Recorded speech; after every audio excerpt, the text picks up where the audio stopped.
Imagine the greatest swordsman who ever lived. Over 60 duels, never lost once. Started fighting at age 13. Died undefeated at 62. His name was Miyamoto Musashi. And here's what most people don't know about him. He wasn't the fastest. He wasn't the strongest. He wasn't born with some genetic gift for combat. What made him unbeatable was something completely different. Something that would be considered a weakness today. Musashi was a deep thinker.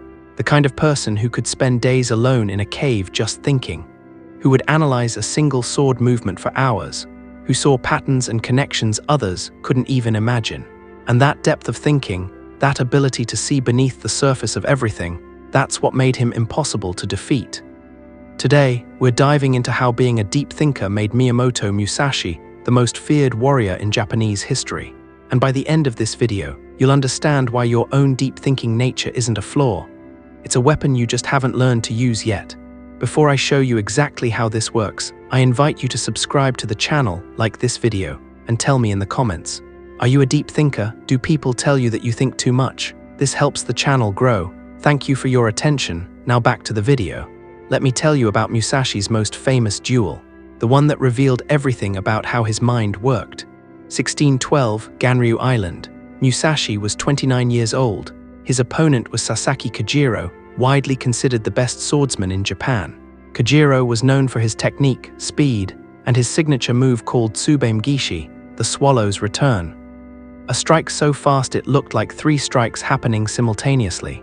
Kojiro had killed dozens of opponents with this exact technique. Everyone knew about it. He demonstrated it publicly, he'd explained it, he'd become famous for it, and that was his first mistake. Because while Kojiro was performing, Musashi was thinking. The duel was scheduled for 8 a.m.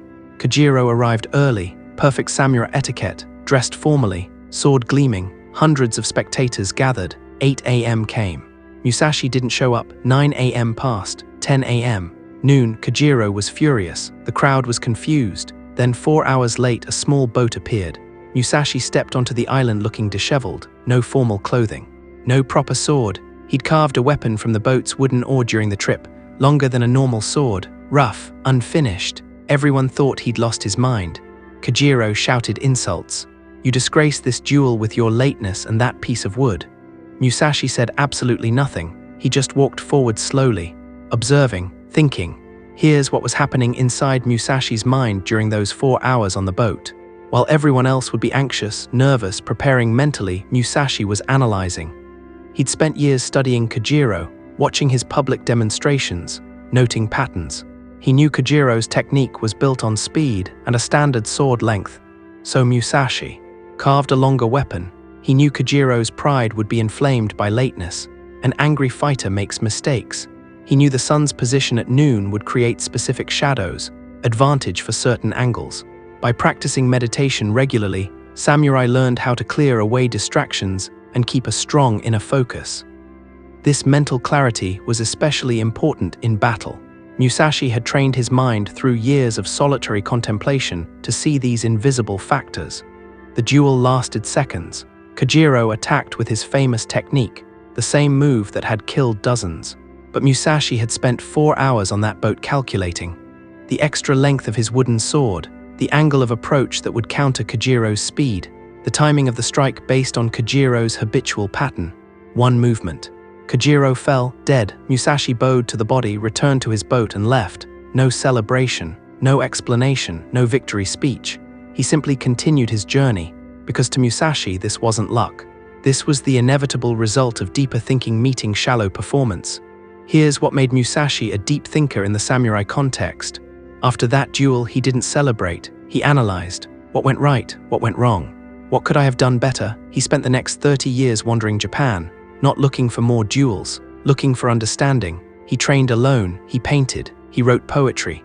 He studied philosophy, architecture, calligraphy. People thought he was wasting his skill, but Musashi understood something profound. Combat skill alone is limited, but combat skill combined with deep understanding of patterns, psychology, timing, environment, that's unbeatable. Modern neuroscience is discovering what Musashi knew intuitively. Deep thinkers have heightened activity in what's called the default mode network. This is the brain region associated with introspection, imagination, and connecting disparate ideas. When most people see a sword technique, they see the technique.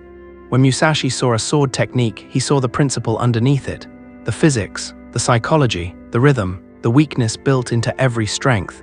He could take one technique and extract 100 lessons from it because his mind naturally looked for patterns and connections. After Ganryu Island, Musashi essentially retired from dueling, not because he was afraid, because he'd learned everything dueling could teach him. Instead, he spent decades in caves, in mountains, in solitude, just thinking, writing, reflecting. People called him strange, antisocial. Some said he'd gone mad. But Musashi was doing something deep thinkers do naturally. He was processing, he was integrating, he was turning experience into wisdom through sustained contemplation.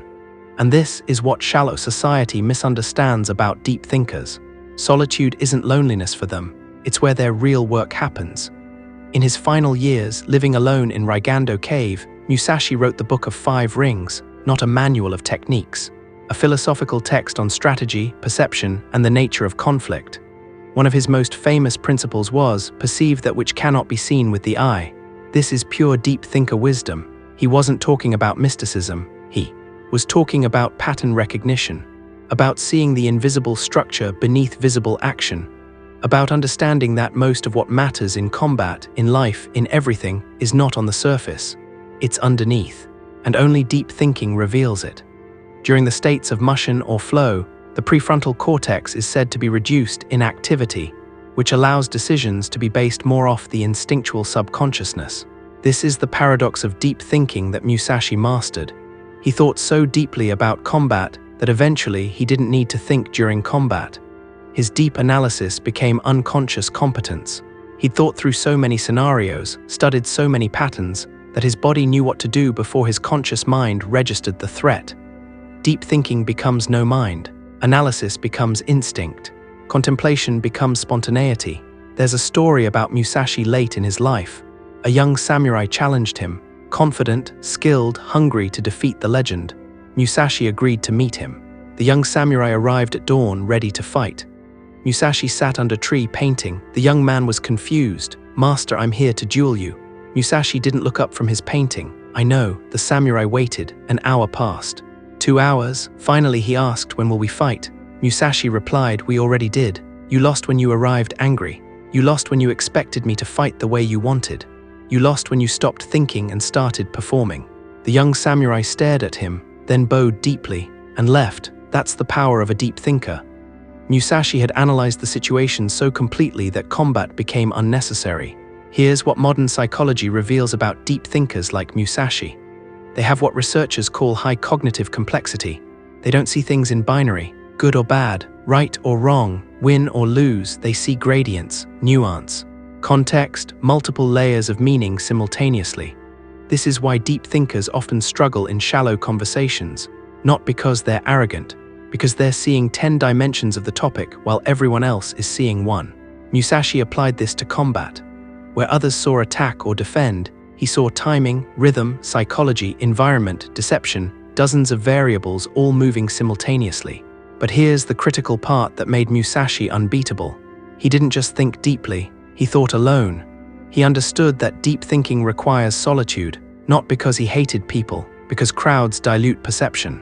When you're constantly engaged in social performance, you can't access the deepest layers of thought. Musashi spent more time alone than with others, not from sadness, from necessity. His mind needed space to process, to connect, to understand at levels impossible in conversation. In the Book of 5 Rings, he wrote, "Know the smallest things and the largest things, the shallowest things and the deepest things." This is the deep thinker's creed. Nothing is too small to analyze. Nothing is too large to comprehend. Everything contains information. Everything reveals patterns. A master swordsman doesn't just study swordsmanship. He studies water, wind, fire, earth, void, because everything is connected, and deep thinkers see those connections. Modern society tells deep thinkers to stop thinking so much, to be more spontaneous, to live in the moment. But Musashi proved that deep thinking done correctly doesn't prevent spontaneity. It enables it. His years of solitary contemplation allowed him to act without thinking in the moment, because he'd already thought through everything possible beforehand. Here's your challenge, inspired directly by Musashi's path. Choose one skill, one problem, one question that matters to you. For the next 30 days, spend 20 minutes every day just thinking about it. Not researching, not asking others, just thinking. Sit alone, no distractions, and let your mind explore it from every angle. What are the patterns? What am I missing? What connections exist? What would happen if I approached this completely differently? Don't rush to action. Don't rush to answers. Just think deeply, patiently, thoroughly. And after 30 days, notice what you understand that you didn't before. Notice the insights that only come from sustained contemplation. Notice how your depth of thinking becomes your competitive advantage. Because Miyamoto Musashi wasn't unbeatable because he was born special. He was unbeatable because he thought deeper than anyone else. He analyzed when others acted. He contemplated when others performed. He spent years in caves thinking while others spent years in dojos fighting. And when he finally did fight, it wasn't even close. Because shallow thinking will always lose to deep thinking. Performance will always lose to understanding. Speed will always lose to perception. Musashi proved that the mind, when trained to think deeply, becomes the ultimate weapon, not just in combat, in everything. If this video changed how you see your own deep thinking nature, I invite you to subscribe, like, and share it with another deep thinker.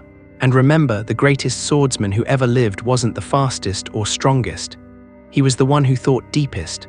Until next time, think without limit, see without surface, and walk the path.